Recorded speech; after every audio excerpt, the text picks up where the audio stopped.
ni llevada a la práctica por el resto de fuerzas políticas que integran este panorama. Aquí es donde tenemos que decidir nuestro futuro y desde luego no va a venir nadie en nuestro idioma, por nuestra lengua nacional. Yo os aseguro que en estos momentos y desde hace mucho tiempo venimos trabajando y venimos elaborando de negarnos a la represión, de negarnos a que intenten aislar nuestro problema y considerar que aquí somos cuatro locos, que estamos soñando con una sociedad utópica y maravillosa. Nuestro mensaje es un mensaje de futuro y es un mensaje de solidaridad con todos, por la cual y en base a la cual podamos ir de frente y sin necesidad de renunciar a ninguno de nuestros objetivos.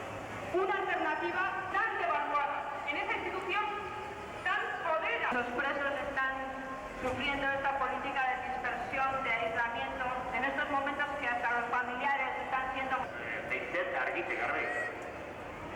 Europaren aurka ez da a esa comunidad económica, a estas comunidades económicas, a esta Europa de los meatilas.